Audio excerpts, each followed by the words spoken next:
Welcome to Blast It or Stash It. We are back.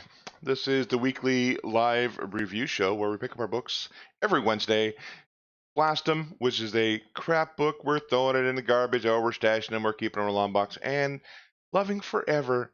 And the stars have a line this week because we have Spectacular Spider Grandpa joining us once again.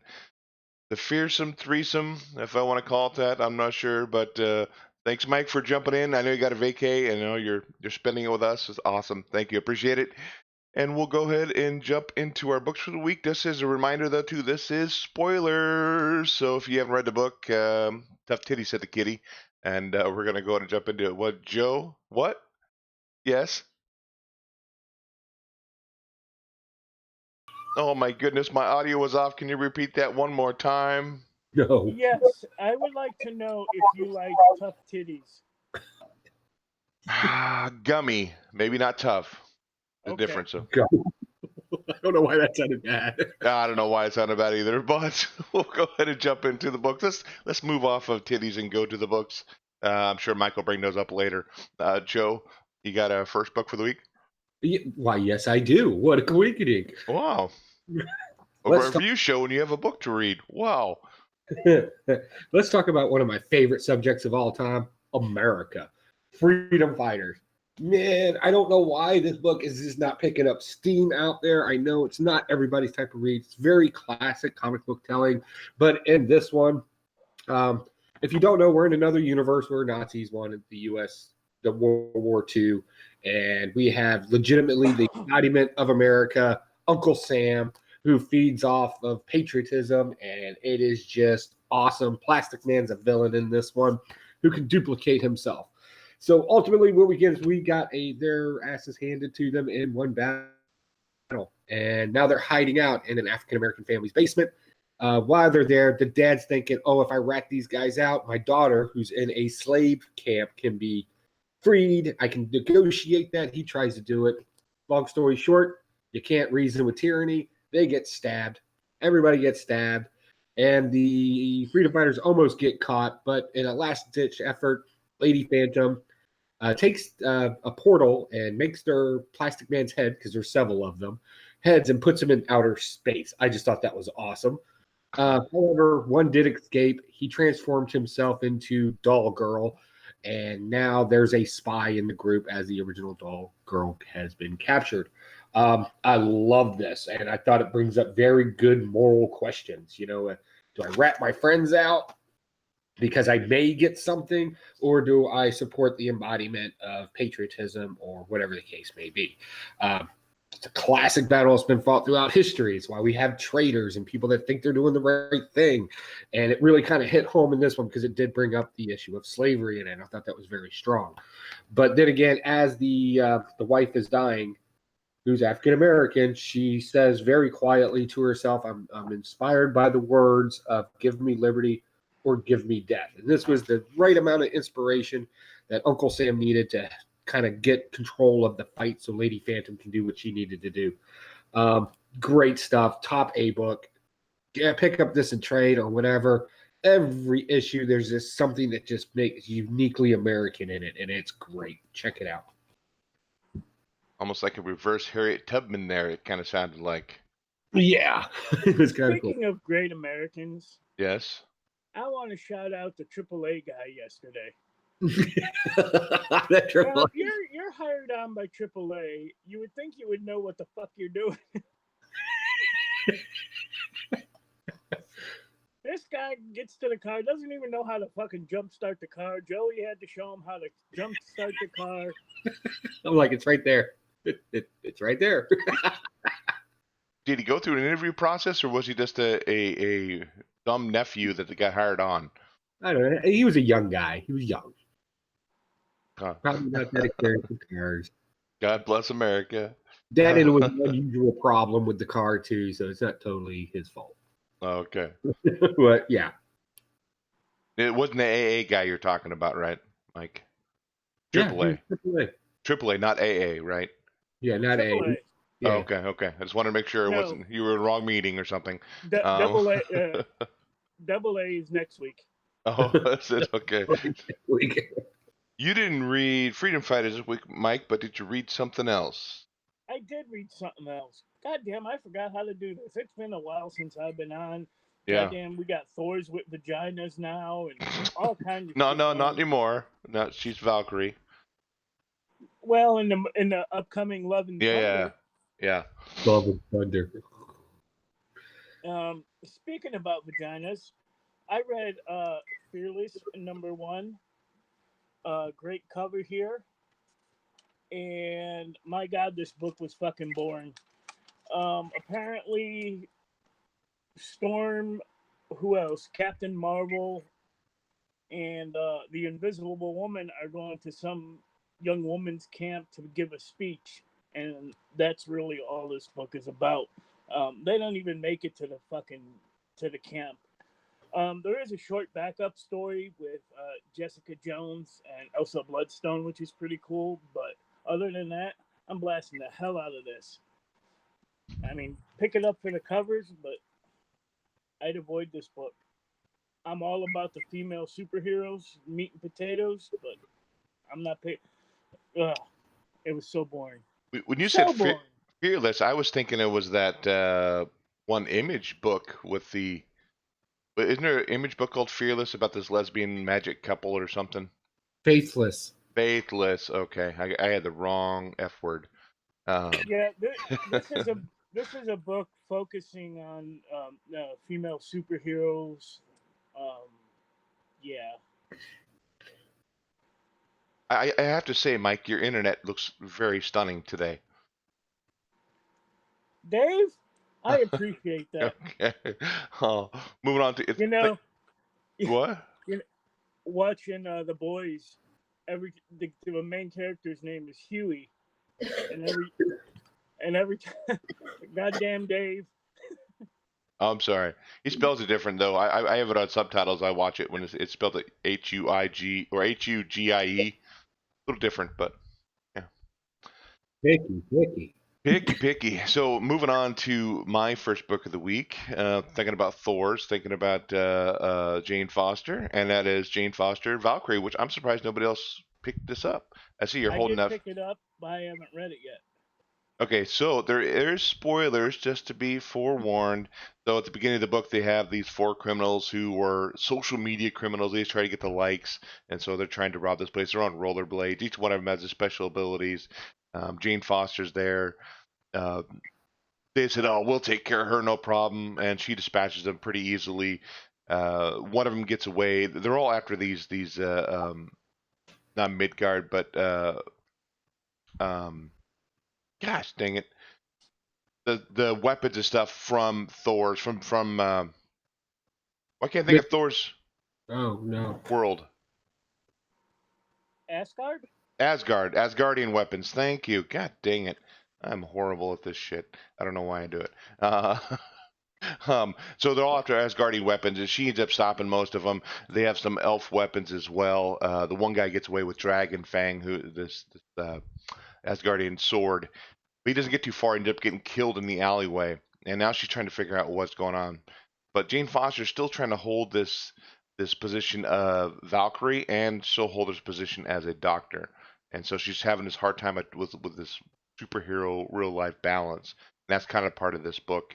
She ended up going to the afterworld and talking to Brunhild, kind of thinking, how do I do this? What am I, I need help to figure out what's going on. I need to retrieve the sword again because it's pretty dangerous. The only thing about the sword is the person has to be competent and know how to wield the weapon in order to make it useful. And so Yeah, no shit. yeah. Well, I mean, they have to have a certain ability to be able to make it deadly. Is what they're saying. Yeah. So she goes to the afterworld, talks to Brunhild, and she says you need help.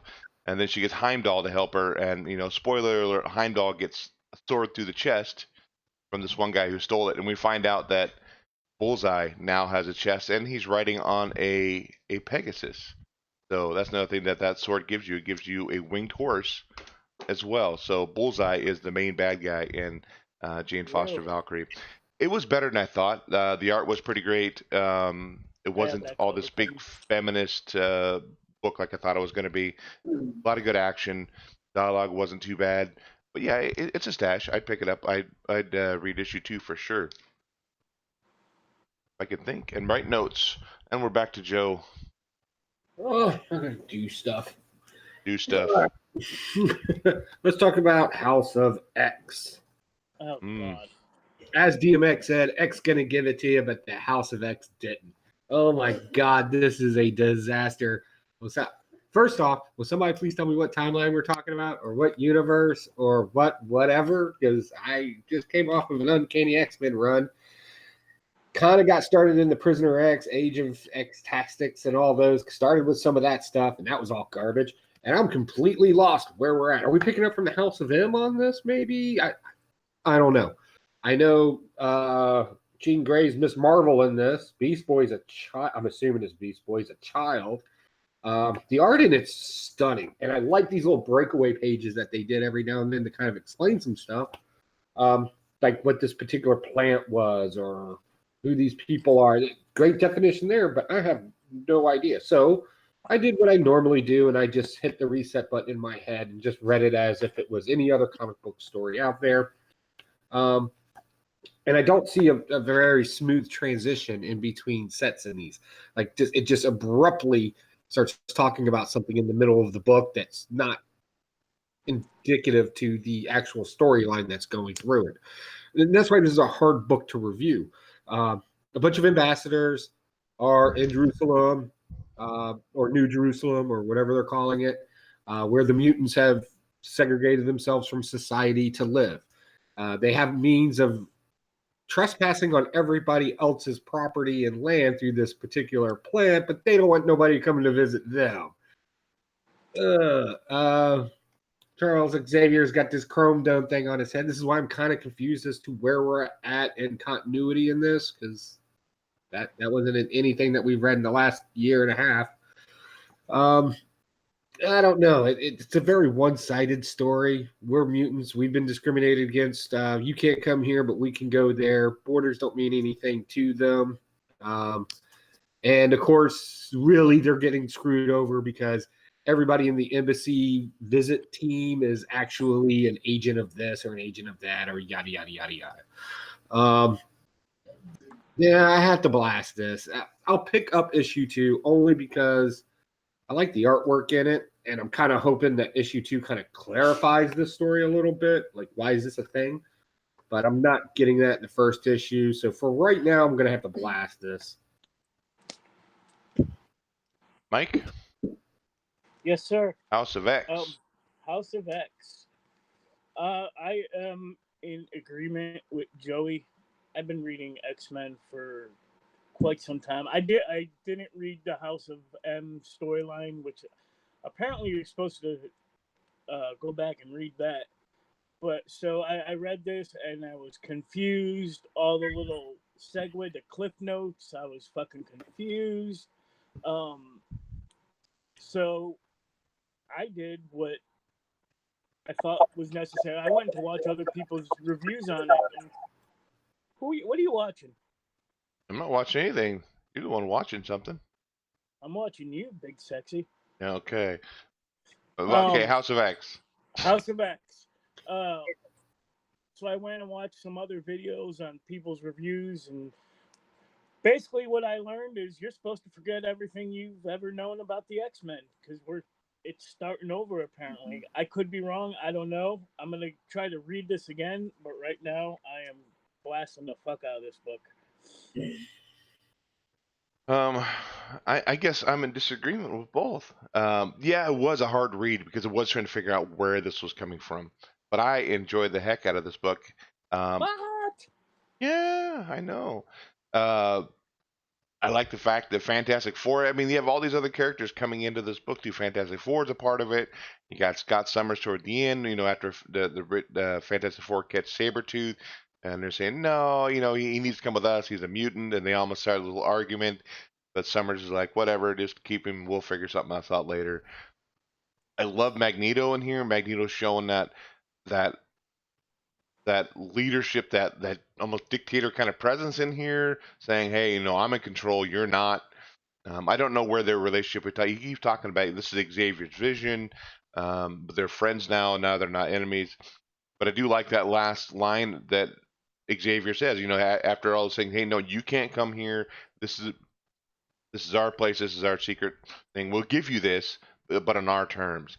The whole "you have new gods now." That's Magneto's last sentence to these people. I actually enjoyed this book. But like I said, it was like trying to figure out where it was coming from. But I can read books and not necessarily think, oh, well, that doesn't connect to, like if we look at Spectacular Spider-Man to Amazing Spider-Man, well, that doesn't connect over there. I just think of it as new storyline, whatever. It doesn't make a difference.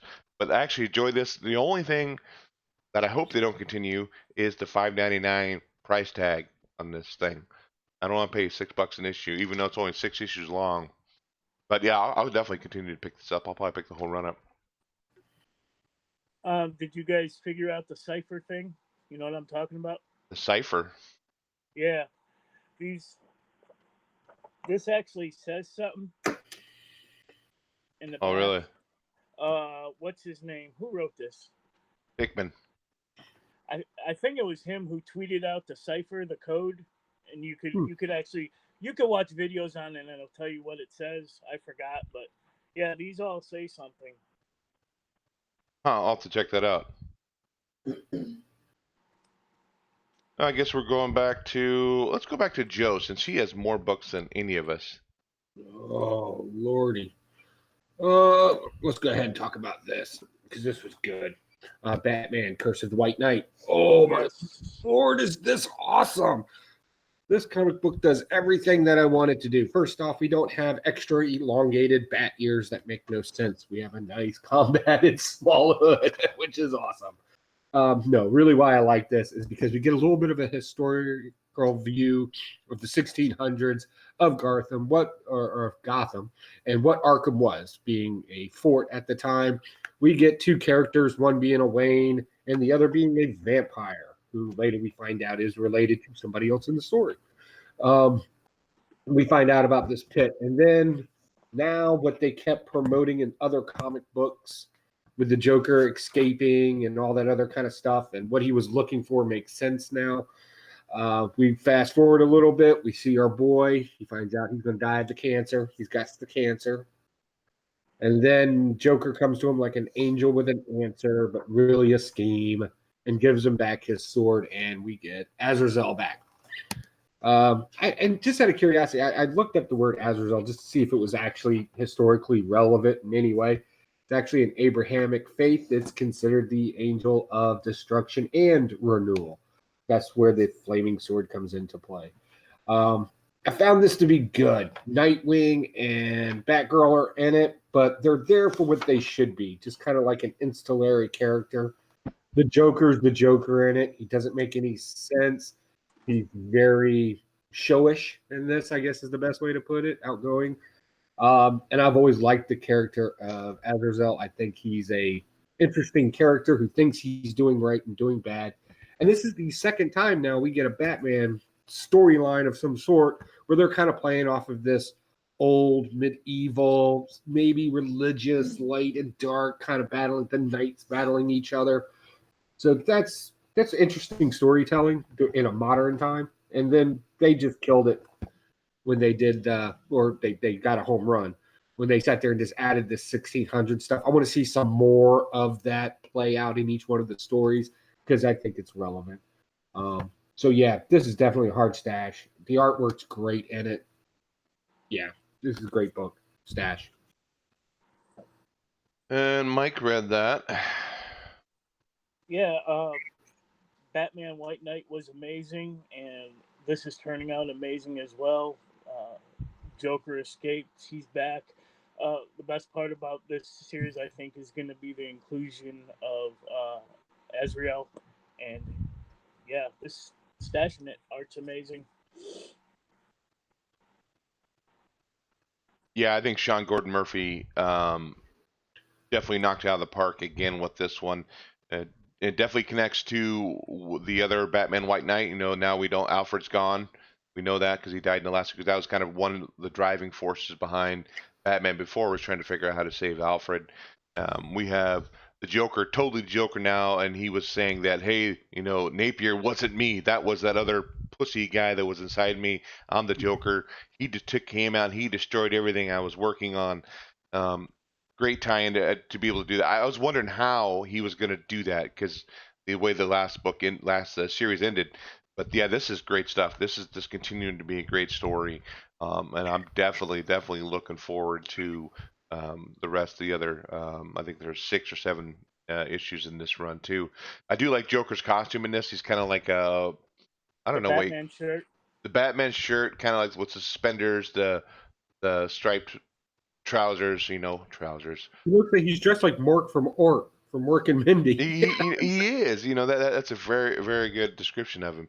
Um, but yeah, I think this is great. It kind of talks a little bit too about how they're saying, how do these prisoners keep escaping? They talk about this conspiracy where the rich people are able to, or the good people who control are able to help people get out of Arkham, which it is a constant thing we talked about in the comics. They constantly go to prison, constantly get back out. If they're that big of people, why were they not staying in prison? But definitely that is a stash for sure for me. And we'll go to Mike. So this is the stack of books I have yet to read. Oh wow. I'm that far behind. Next one, I'm gonna do my pick of the week. Granted, I haven't read that much, but Guardians of the Galaxy #7. This was good. It's been constantly good since the start. We get to see the new universe. I can't even talk. God, Dave. That's my fault, Mike. I'm sorry. I passed it on to you. It was an STD. We'll always have Chicago. Yeah. We get to see the new Universal Church of Truth. They're coming from the future. They end up taking out a whole team of Nova Corps. Star-Lord's dad actually sends him a distress call, and they go out and try to find him. Rocket shows up at the end. He's all jacked up. We don't know why. And there is also another big reveal at the end. I'm not going to spoil it. Oh, spoil the hell out of it, Mike. Spoil it all over their faces. I'm gonna spoil it all over all over your face. Get your rags ready. That was a bit much, I think. But okay, go ahead. The big reveal at the end is that Star-Lord's dad is actually this leader of the Church of Truth, or whatever the hell they're calling themselves. But this was amazing. So I'm surprised you didn't talk about the Gamora and Star-Lord brown chicken brown cow. Yeah. They were stuck in. Isn't that from Blazing Saddles? I don't know. Juk. My grandfather always used to say it. I don't know. Well, wow, you had a different grandfather than I had. Jeez, oh Pete. My grandpa didn't talk. He talked about whittling wood and old-timey stuff, not stucking. But yeah, this was great. What are you doing back there, stucking? No, my grandpa never yelled that at me. Quit touching yourself, Sonny. I heard that. So yeah, this was good. Really? This continued to be good. Kate's still writing it, and I do love the reveal of the freaking emaciated freaking Rocket. Just on deathbed, like, okay, let's just freaking do this. He reminds me of some old dude that's been smoking for 90 years, and it's like, okay, just screw it, let's go. There he is. Yep. Looks like some of the streetwalkers we're going to see in Baltimore. Yeah, this is good stuff. I mean, we have the truth of Church of Truth. Great stuff. Art's still on point. Story's still writing. It's good. And I was wondering too at the first of it when Groot showed Star-Lord that video about his dad. Don't come here. Don't come here. Like, dude, if you didn't show him, well, you wouldn't go there. So that was kind of leading into the whole story. But yeah, it was good. Definitely a stash for me. I'm not a fan of all these Carnageized covers, but I kind of like this. Oh, I didn't Rocket get. Raccoon I just dog. got the cover A on that one. Didn't see that one. That does look nice. And Joe, what'd you think of Guardians this week? I thought it was okay. It's a good lead into a new arc, and I'll leave it there. Like, it was pretty predictable, like you said. Peter Quill's dad saying, "Don't come, please! Oh my God, don't come!" Like, he knows his son, and we know him to be kind of a jackass anyway, right? He's kind of a jerk in the comic books. He's always been. It doesn't matter if it's Igor or this one right here. Peter Quill's dad's always been a jackass. So he shows up, and of course, it's him. Is it from the future? Does it actually have something to do with it? We'll find that out later, I'm sure. I am not a fan of everybody on this new Guardians team. I really don't. But like Lockjaw's always in the background. It just looks awkward. The artwork in it just looks weird. Like, it's always right there. I'm not a big fan. And don't get me wrong, I like English Bulldog. Like, we've owned English Bulldogs. I love English Bulldogs, but that's just ridiculous. What's the name of Moondragon's wife? Eternia or Eterna? Whatever her name is. She can go away too. I don't much care about her. And if it's because, Moondragon needs a wife or whatever, that's fine. Just pick somebody else, because that is the most blandest dialogue, undriven character in this entire comic book for the last few issues now. I'm not a fan. But other than that, I mean, it's pretty good. I'm glad to see Rocket come back, kind of, sort of, in this kind of living dead girl way. It's kind of okay. It's like a little zombie rat that came out of the sewer. But I mean, other than that, there's good action in this. I like the fact how easily the Nova Corps was dispatched. That was awesome. So yeah, this story arc, I don't know. We're gonna read it. We're gonna see what happens. If it doesn't start making a little bit more sense, like, there's still a lot of questions about this. Like, was the video from the future Peter Quill or the current? Like, we don't. It just kind of, it's lazy writing. It's not very descriptive in that manner. But it's a comic book. They're going to take time to explain things, and they get several issues to do it. So we'll see where that goes. So right now, I'm on the fence with this issue. I neither like it nor do I hate it enough to blast it or stash it. I kind of need a backup issue to make my decision. If you're reading Old Man Quill, it was that church who killed his family right at the beginning. Yeah, I've been reading Old Man Quill. That's in there too. But this character's not in Old Man Quill. Right. But yet it's from the future. See what I'm saying? It's kind of, I get the two maybe shouldn't connect. I get that. But the Church of Universal Truth, it's a great concept. I love it. But like, overbearing religion coming around killing everybody. Yeah, welcome to colonial times. That's awesome. But Wow. I'm just saying, right? Side note, I was in Sacramento yesterday, driving through, coming back from vacation, if you want to call it a vacation. And here I drive by an American Legion, and I'm like, oh, is Joe in there? Did Joe come out to the West Coast? Is he hanging out in there drinking a beer with the other people from the Legion? Okay, let's talk about Middlewest, number 9. No, Joe read this one. Continuing to be a great story. This pounds home, or Mike's gonna nail me on that one. This really hits home on more of a Jim Henson kind of book. These big characters. At the beginning, he's getting surrounded almost like a little Jaw was in a way. They're poking and prodding him. He's like, "Leave me alone." He's getting ready to explode and blow up. What? Would you prefer a poke or a prod? I think it depends on how much coffee I've had. Gotcha. Lubrication, I understand. Yeah. So what I don't understand, so he's Abel's starting to get angry at these little Jawa characters poking him. But the Fox says, "Hey, calm down. You don't want to happen." And he's able to calm himself down. I don't know why he couldn't do that before. Maybe it's something that he's able to control more and more as the book goes on. But we find out that they call him, that they're the Nowak or whatever you want to call them. These ancient race that all but been destroyed except for one little village, and they call him the Heart of the Storm. Heart of a Storm.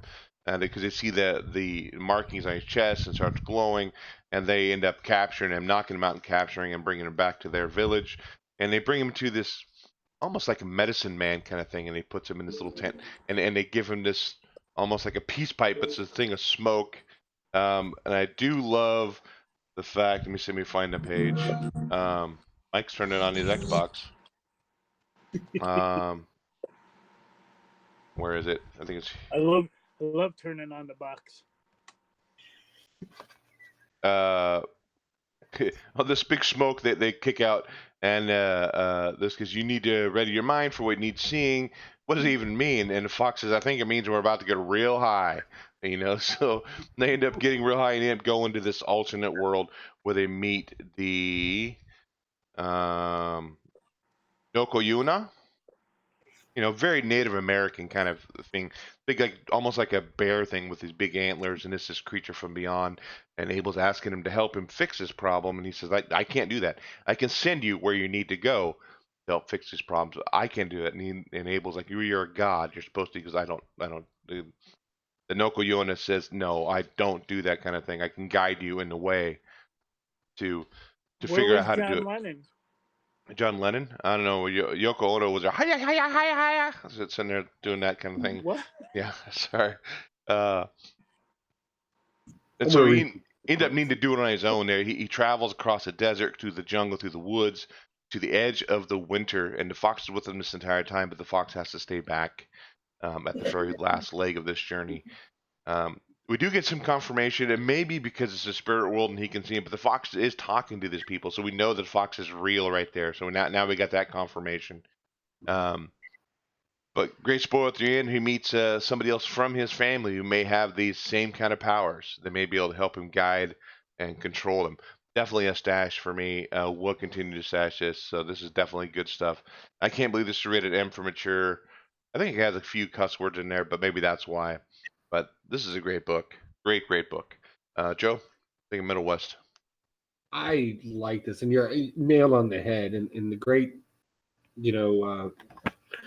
Dark Crystal, Labyrinth. What are some other great coming of age stories? I guess you could say. Even some Star Wars in here. It's great. We get, he ran away from the carnival, and the little girl that he befriended there is like, I don't get this. We're supposed to be family. So she takes off to go find him. You're right. He meets up with these kind of like little Ewok looking things. We'll call them the indigenous people, because that would make more sense. And in every great Jim Henson or movie about a journey, there's always an indigenous people. And of course, they had a spiritual after-world life, or whatever you want to get to, that they're connected to. But we start finding out that the facts is a lot more crucial than we were led to believe before. Rather, we thought it was something in the boy's imagination, which we did the first couple of issues, when we found out when he starts interacting with the carnival people that he's real. We find out that he actually has a role here as well. And with the indigenous people, you can go with the spiritual guided animal or something along those, and it being a fox to teach a kid to be, kind of sneaky or slick or things along those ways, with him having it being rebellious. Then we find out that this thing on him is not necessarily something indicative to just him. It is something that is part of their lore of this afterworld. And I thought that was really good. I really like this play off of the individual and his spirituality kind of merging with ancient stuff. That's always a cool story. Then we find out he's got to go on yet another quest. He finds this one by accident because he's a runaway. And then he's got to go on this other quest where he's got to meet somebody who has to tote him across a river. Then he's got to cross a desert into yet another forest. These are nothing more than metaphors of somebody aging. And then there he is in the winter of his life, or the winter of somebody's life, his grandfather being the old one, the winter of his life. That is really good. I like the symbology of that. It plays very well. It all reads so smooth. I'm glad they just didn't launch off into another journey, and that's another 8 issues before we find out about the grandfather. They just kind of sped that up in one page, and there he is, ready to find out what this is, how to deal with it, and is it something that's passed down male to male in his family? We're going to find out. Artwork's beautiful in it, as always. Scotty Young, just knows how to tell a classic story that you can is heavily influenced through various other ones. So that's good stuff. I like it. Definitely a stash. What amazed me about that book is Scotty Young's an artist. I mean, he could have drawn this book, maybe just didn't have the time or whatever, drawn and written this book. But I mean, he's doing a great job writing on this book. It tells us this great story, and it just amazes me. I'm not a big fan of like baby kind of art stuff. I mean, it's okay, some of it, but yeah, I think he chose a great artist to go along with this story for sure. I'll jump into Mike. Your glorious beard. My last book, I don't know if you guys ever read the Archie versus Predator. Oh, I did not. Did not. Yeah, I didn't either, and apparently I should have, because this opens up right after the first one, and Riverdale is destroyed. Apparently, I don't know what happened. They don't really explain it too well. I actually stopped reading this because I had no clue what was going on. I don't know. They're looking for a street called Memory Lane that will return things back to normal. I don't fucking know. The Predator, if you're looking for a Predator story, doesn't even show up till the end of the book. So this is also a blast for me. Blasting books left and right. I don't know. Fucking somebody puts on the Predator mat. Whatever. It's a blast. Huh, I've heard that Archie versus Punisher was a decent book. It might have been, but this is Archie versus Predator. Oh, I thought it said Punisher.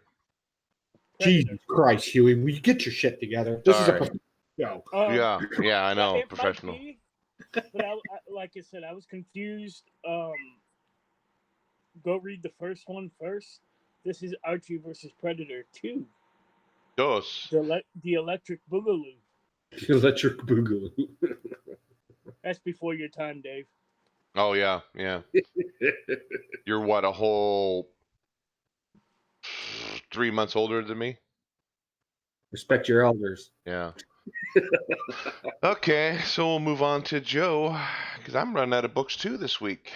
Man, it's like y'all don't like comic books or something. I love comics. I just didn't have time to read. Should we blast something or should we like something? I don't know. It's up to you. Your choice. Let's talk about how comic book people are scamming us every day. I've been Marvel stuff, and I went ahead and got these Scotty Young because my wife loves Scotty Young covers. You'll remember at C2E2, I had to get those one signed for her. That was the big deal. She really likes these. However, in this one, I did not read it beforehand. And for these, I've been picking them up because I knew they were going to shortchange us at some point. If you don't know, all they're doing in this is telling old comic book stories from the perspective of a particular journalist. That's the preface of the whole comic book series as it stands right now.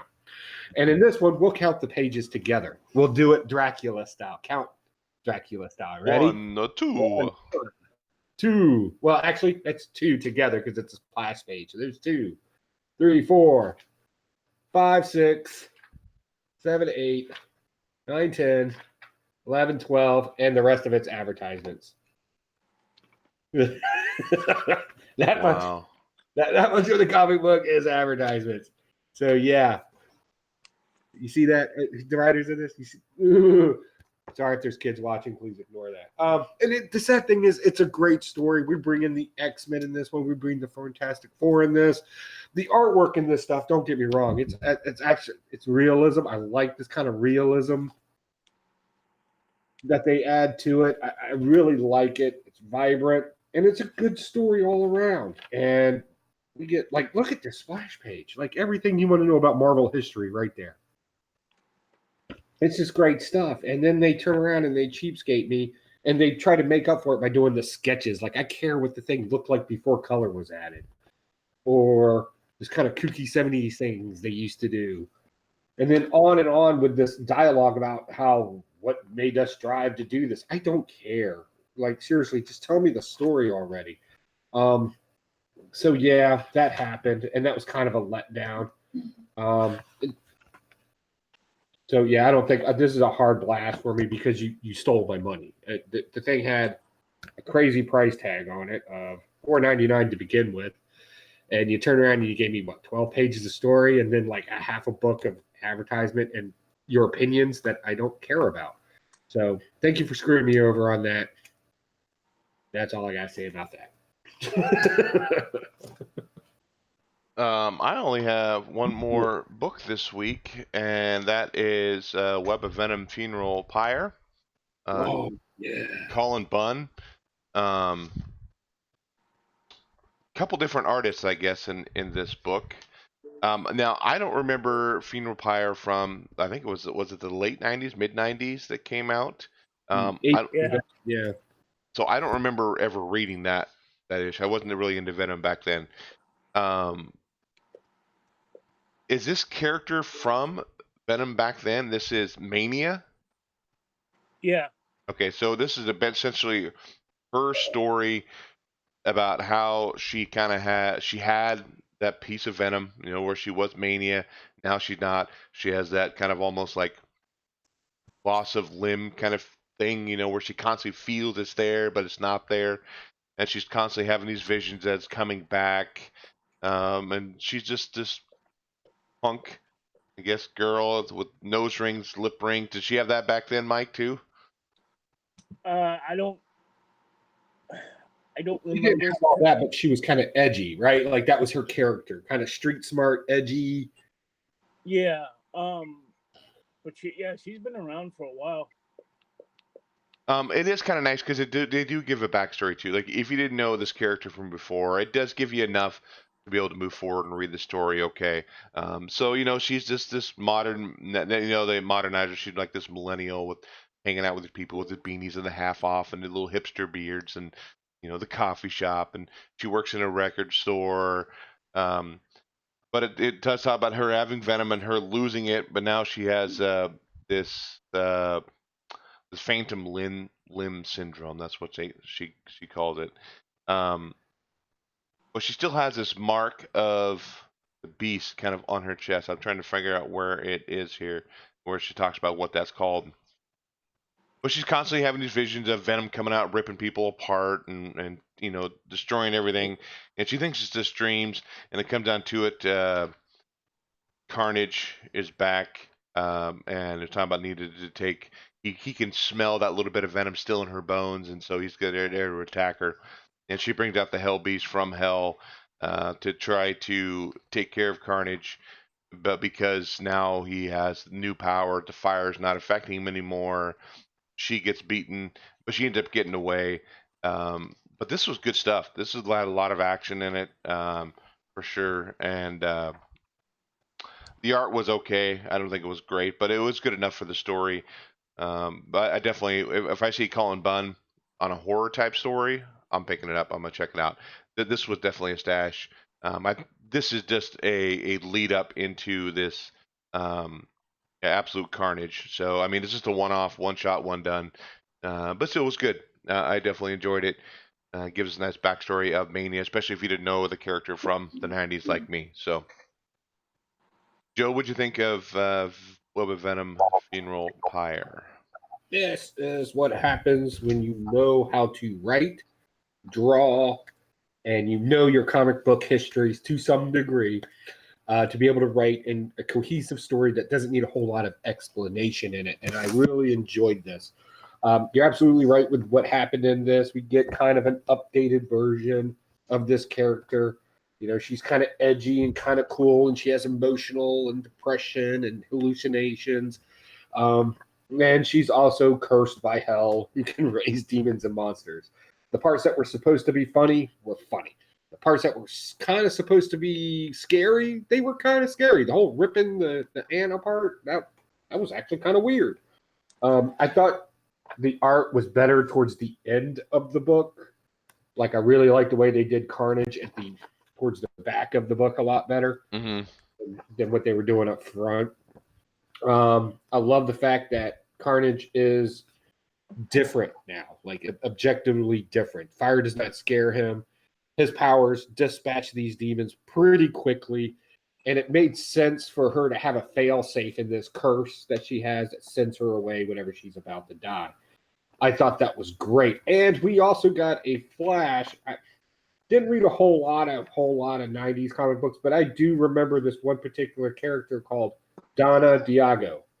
I don't know if you all remember her, but she was also a host of the Symbiote as well. She was part of the Life Foundation. And we kind of got like a quick little homage on the back of a milk carton that tells us that she's missing. Okay. I thought that had to have something to tie into the story. I just didn't know what.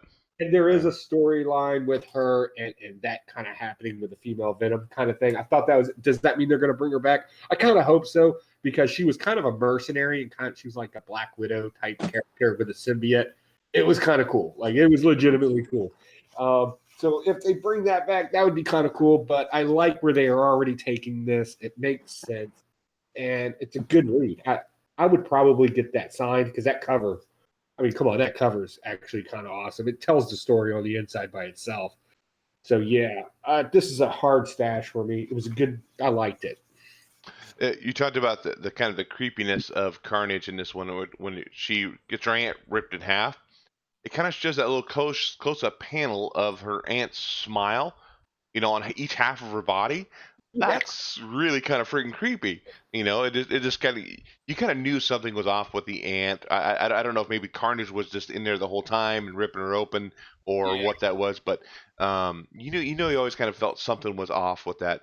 I definitely caught a lot like a Spider-Man vibe from it too, living with her aunt, kind of, having problems, dealing with things. Yeah. It definitely was a stash for me too. I don't have anything else that I read this week, Joe. So this is going to be the Joe show. Let's do a lightning round. Let's do a lightning round. Go ahead. Then we'll talk about the boys real quick. Yeah, let's do that. Okay, so Dark Red, this concludes this particular story arc right here. Nazis have been dropped everywhere, but then we find out that in Chicago, there's another tribe of them down there that are looking for our hero Chip Lipwitz. That's legitimately his name. He's a Jewish vampire. So he's not a big fan of Nazis either. And our little girlfriend that used to feed him is now a vampire as well. So she's healed. So there's going to be some fun there. Moving on to DC, we got Justice League Dark number 13. This is the only boring story from Justice League Dark 13 I have gotten. But, however, it is my second favoriteest cover ever. This entire thing's nothing more than filled with origin stories about who Dr. Fate was, and they relied heavily on the kind of early Silver Age storytelling of that. And we find out that the good Dr. Fate is now going to be a member of the Justice League Dark, but he will not do it as Dr. Fate. He will do it as himself, because that turned into a mess. We also get an origin story yet again of Constantine. It's the one that we've already known. Punk rock star, got into magic, got a little too deep into it, yada, yada, yada. Somebody got hurt. So that's all this really was. But I still like the artwork in it, and the Apex Lothar story at the was no surprise who he went and talked to at that end. So probably not the best read, but again, look at that cover. How can you not pick that up? That was beautiful. Let's see here. Another DC Detective Comics number 1008. This is a classic, the most classic modern day story of Batman I have read yet. The Joker has taken over a theme park, and he has hostages there, and everybody's wearing a necklace that expels that Joker gas. And he's like, I have gas. Yeah, I bet you do. Yeah, but there's nothing laughable about yours. It straight up kills people. Batman shows up. He has to go and sit and hang out with him to figure out how to dispose of all this. It gets dispatched pretty quickly with a little whimsical ending. It was just a fun read. Moving on to Marvel. Amazing Spider-Man. This story is nothing about motivations and what drives people's motivations. We got Kingpin, who's motivated to find something that the Boomerang stole. We got the Boomerang, who's motivated to always be the cool guy in the group. We got a group of females that are motivated to be different than their male counterparts, or to be at least equal to them. And we got Peter's motivations to do the right thing. That is completely all this is just describing people's motivations. And last but not least, Arachnite. If you don't like these time warp series, I don't know what's like. It's like you don't even like comic book reading. I don't know what to tell you. In this one, we get a bunch of obscure comic book heroes that we probably don't see a whole lot, mixed with other ones that we don't really see a whole lot. Good example is codename Spitfire. You know, there's a comic book hero you don't hear about, and he's mixed with somebody, Nighthawk or something like that in here. Interesting thing about this, this does get a little hard to read when, because right now there's 4 voices in Arachnite's head, right? You got the nerdy Peter Parker, businessman Peter Parker, the totem of the Moon Knight, and then Moon Knight himself. So sometimes it gets kind of convoluted which one's speaking or which one's taking over. But it was still a great story, and the story. I have a question. I'm sorry. I have a question. Okay. So this is a 4-part series. The book you're talking about. Part 1 was Sorcerer Supreme or Soldier Supreme. Part 2 is the Weapon Hex. And part 4 is Arachnite. Right. Which one was part 3? Which one's part 3? Yeah. They're all number 1s. No, if you look like, on the top. Oh. Part 4. Oh, okay. It was Soldier Supreme. Weapon Hex. Was there one in between then? There should have been. I got to go back and look at my stacks. Yeah, I don't have it, and I was just wondering. Yeah, that's a good question now that I think about it. No, it was the Iron Man one. The Iron Man. Okay, I don't have that. Was it. I did get that. That was actually a pretty good story. Definitely. I don't know where I left off, but definitely pick it up because right now we're finding out that the universe is collapsing on itself again, which means another character gets dumped into all these bodies. So at the end, we had 6 characters. We're down to 3 at the end of this one, and it's getting very compact in this universe. Reality is folding on itself, or science words like that. I actually love this world they created, this Secret Warps world. Yeah. I hope, like these annuals, they keep going. Like I said, I only read part 1 of this, so I got to get part 3, and then anyway. Definitely good stuff. So what did you all think? So boys, what did you think about the boys so far? I'm only half an episode into episode 1, so I've got to watch some more. I'll probably watch more tonight. And it's been less than 24 hours or 48 hours, so we can't spoil anything. It's kind of. I've seen every episode. I'm going to tell you right now. I'm on pins and needles for the second season. Oh my god, so good.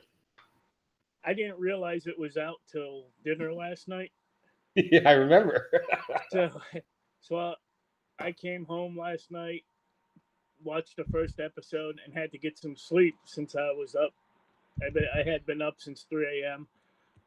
That's my new work schedule, 3 a.m. to noon, which I'm kind of liking. But anyway, I woke up this morning, got something to eat, started watching. I'm on season 5 or episode 5 already. There's only 8 episodes. If you want blood, you got it. If you want sex, you got it. If you want nudity, you got it. But on both fronts, it's fucking amazing. It kind of reminded me, if you never read the book, it kind of reminded me of the Watchmen universe, but toned down. There's comedy in it. It's great. It might be my pick of the year for comic book TV show. Yeah, exactly. I like it because there's no good guys in it. There is no good guys. It's legitimately. It kind of reminds me of WW or wrestling back in the day, where everybody had an attitude. I think they call it the Attitude Era. Like there were no heels, heroes. Just everybody had their own attitude. It kind of reminds me to that to some degree, because anybody can be a jerk at any given moment. It's a very cynical look at superheroes. I want to be very clear on it. It's not a parody. It is cynical. It just takes the entire idea of a superhero and flips it on its head. Like there is no homages there. So yeah, so good, so good. Yeah, I think Mike kind of nailed it on the head for me from that half an episode I've seen. They're very much modeled after other characters. You got your Superman, you got your absolutely. Aquaman, you got your Wonder Woman, and how that Superman character, what was his name? Which one? All American or Homelander. Homelander. You know, he's not such a good guy. You find out he, takes down a plane. I'm not going to go into too much into, but he threatens that Aquaman character. It's like he's not a good guy. Definitely figure that out. But I see the Watchmen stuff, and I was just reading Watchmen again recently, and I get kind of a Watchmen vibe from that for sure, because there is no The good guys. political aspects of everything and stuff like that. One of my favorite scenes so far is that club they're in. You know what I'm talking about? Well, the guy shrinks down. I'm not gonna. Oh wait, that becomes and dives into the JJ. And the great thing about it, you have to watch it like a comic book too, because it will give you some hints in an episode, and then another hint in another episode, and then like a conclusion. So there's like a it watches like a comic, like you would read a comic book. I absolutely enjoy that because it keeps you on your toes. It's definitely for binge watchers. There's no doubt about that.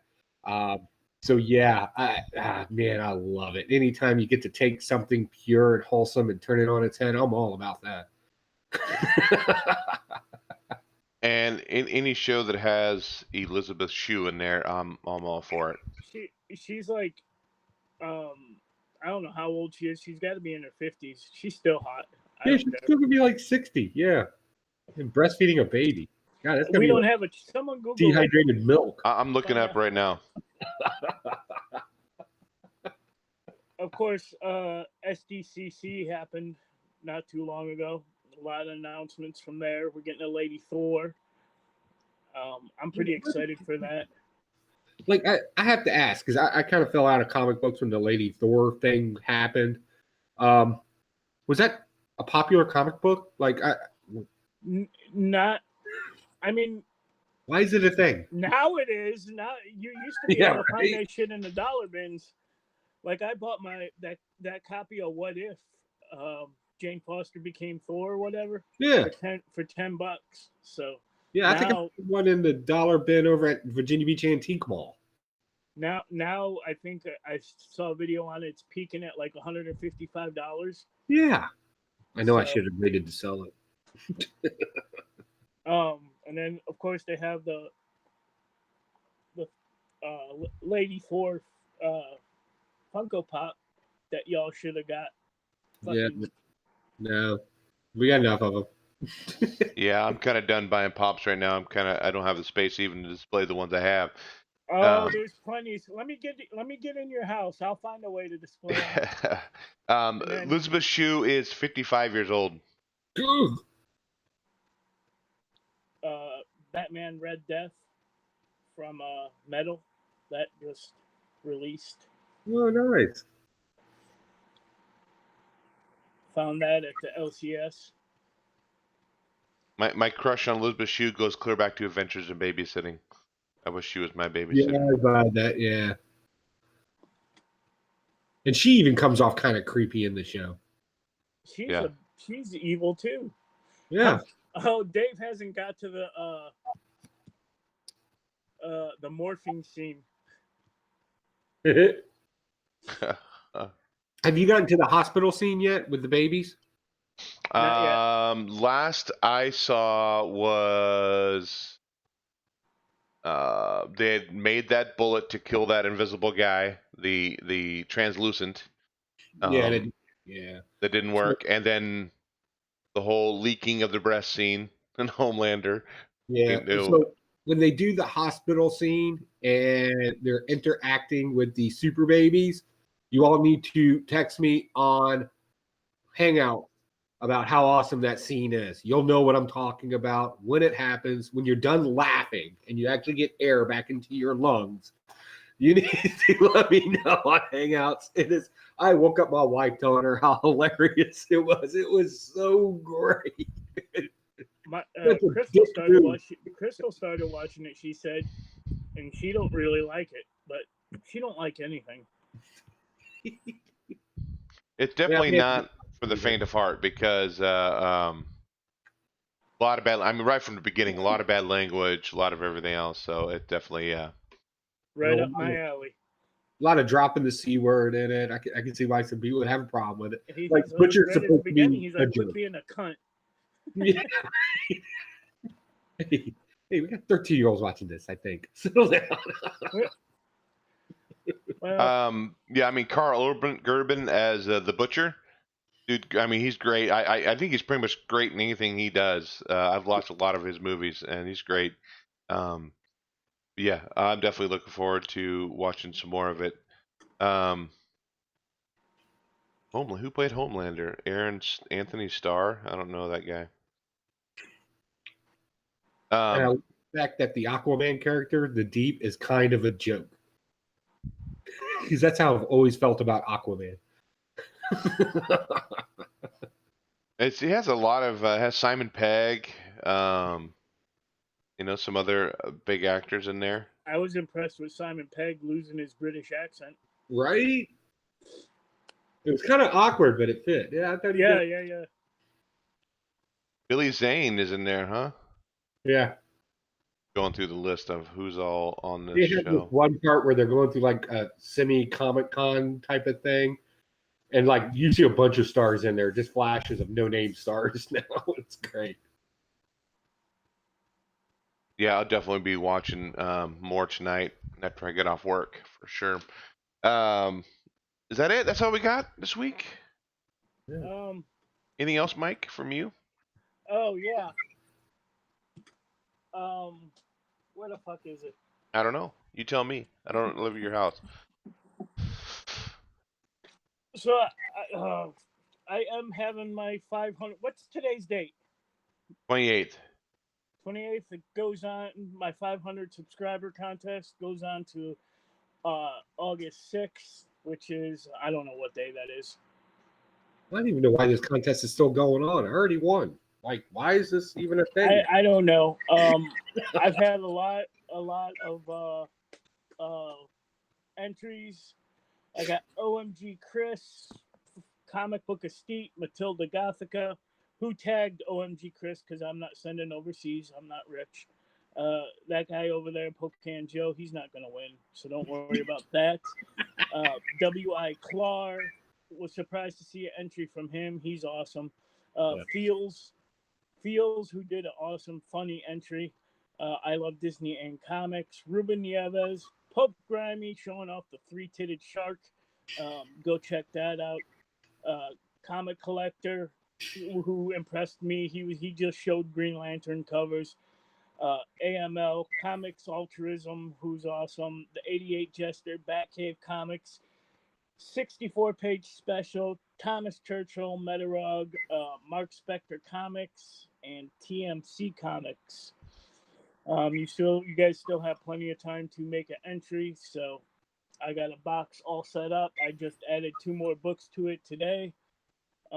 What else do we have going on? We got Baltimore Comic-Con coming up in a couple months, so if you're going to that, let us know. Joey will buy you a beer. And what else do we got?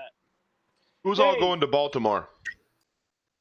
Me and Spectacular Spider Grandpa and like 75% of the Comic Corps. And Drew's going, right? Yeah, Drew's going. Drew lives there. Yeah. Yep, unfortunately. Did you win those tickets? Did you win the prize for Comic Corps contest? No, I don't think we did. I know they picked the winner, but I don't want to mention it because I don't know if they have yet.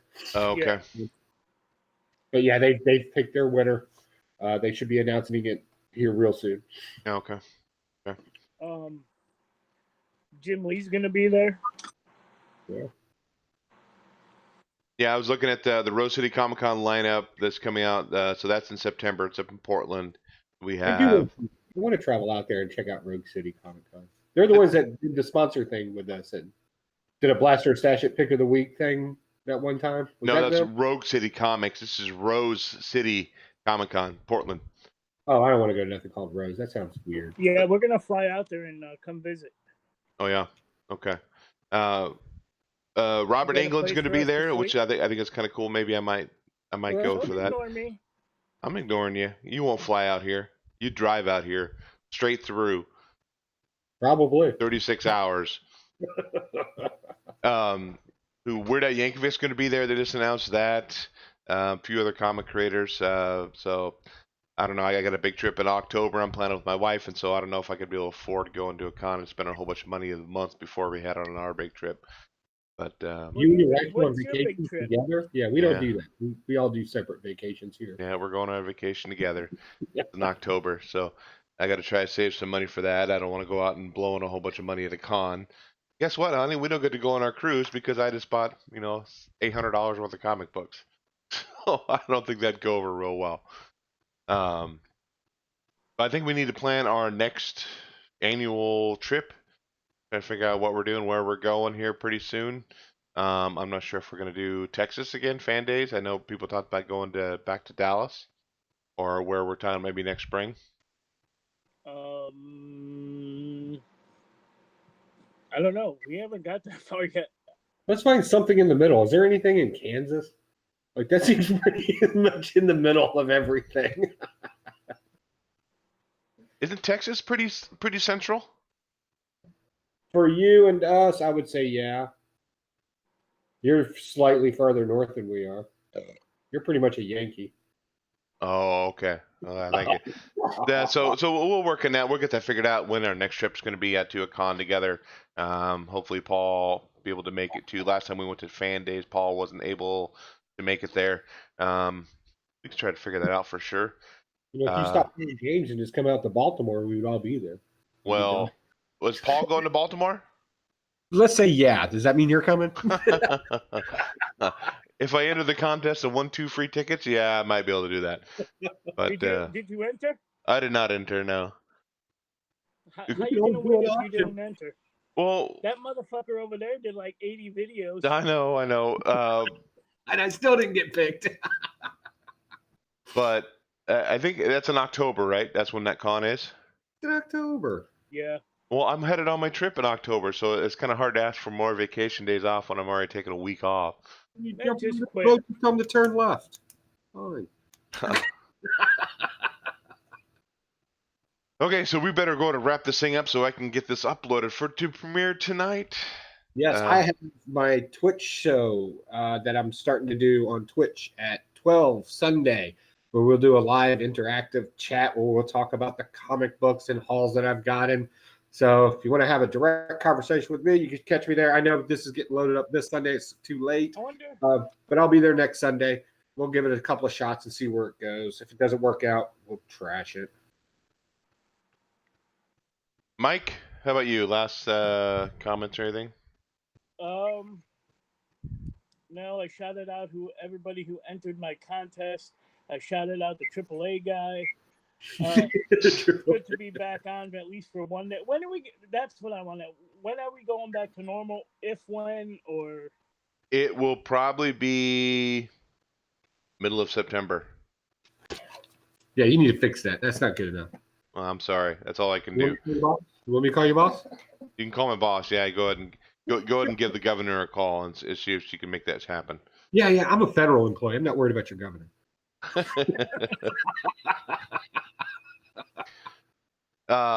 Yeah, so it should be middle of September, maybe the first part of September, right after Labor Day. Look at that. I got this hair that's like kicking off to the side way back here. It's so funky.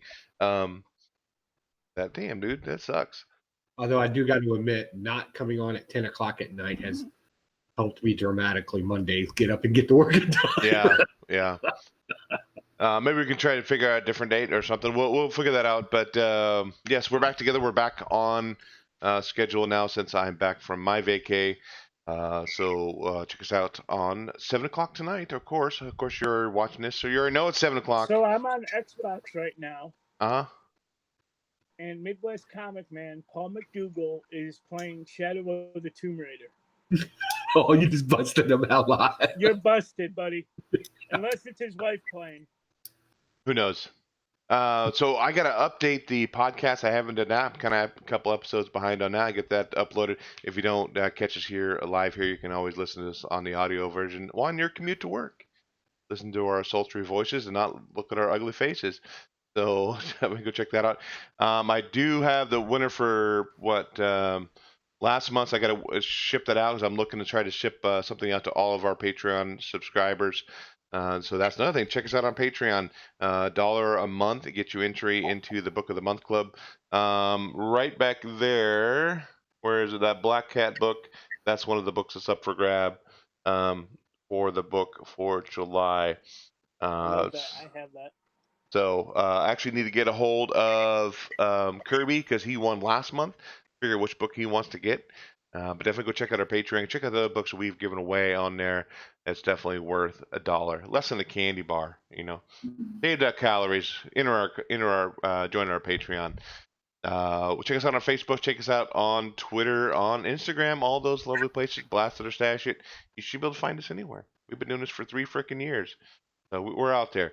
If you type Blast or stash it in Google's, you'll find up a whole bunch of information about us. So definitely go check us out there. So until next week, whether you blast it or whether you stash it, happy reading, and we'll catch you next time.